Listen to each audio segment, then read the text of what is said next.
आप सबको जय मसीह की। इस सुबह के समय हम एक वचन अध्ययन करेंगे जो भजन संगीता के 127वें अध्याय के 3 वचन से है।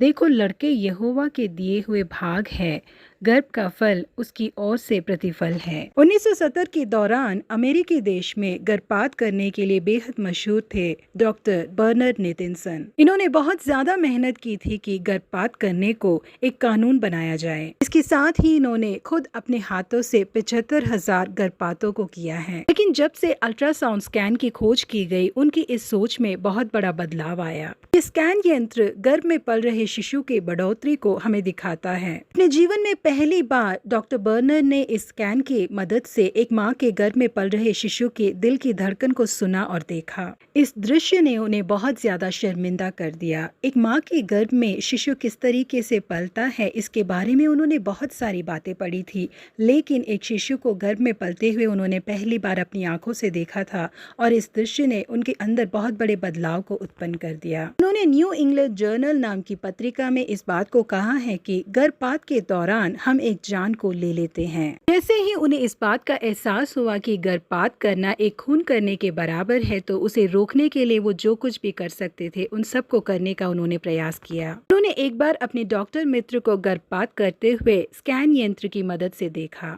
उस गर्भपात को किया जा रहा था तो वो शिशु किस तरीके से उसका विरोध कर रहा था करके वो अपनी आंखों से देख पा रहे थे। उन्होंने बहुत ही ध्यान से इस बात को देखा कि गर्भ में जो शिशु है वो उस दर्द को महसूस कर पा रहा है और जो यंत्र उसे बाहर निकालने के लिए इस्तेमाल किया जा रहा है उससे बचकर इधर उधर निकल रहा है। और यही वो दृश्य था जिसने उनके अंदर बहुत बड़े बदलाव को उत्पन्न कर दिया था। जी हाँ, प्रिय परमेश्वर के लोगों, जैसा वचन में लिखा है, लड़के यहोवा के दिए हुए भाग है, गर्भ का फल उसी की ओर से प्रतिफल है। हमारी संतान परमेश्वर की ओर से हमें मिली आशीष है। आज जहाँ कई लोग संतान की सुख से वंचित है, तो दूसरी ओर कई लोग हैं जो बहुत आसानी से गर्भपात करा लेते हैं। परमेश्वर ने हमें जो हर एक संतान दी है, उस हर एक के लिए परमेश्वर ने महिमामय योजनाओं को रखा हुआ है। इसीलिए परमेश्वर ने उन्हें हमारे हाथों में सौंपा है और हमें कोई हक नहीं बनता कि हम अपने गर्भ में ही उनकी हत्या कर दे। उन बच्चों को अच्छे से पैदा करें और परमेश्वर के लिए पालें, इसीलिए परमेश्वर ने उन्हें हमें दिया है। इस समय मूसा का जन्म हुआ था, उनकी जान को खतरा था, क्योंकि राजा के आदेश के अनुसार इजरायली लोगों में जितने भी बालक पैदा हुए हैं, या तो वो लोग उन्हें मार डाले या तो नील नदी में उठाकर फेंक दे।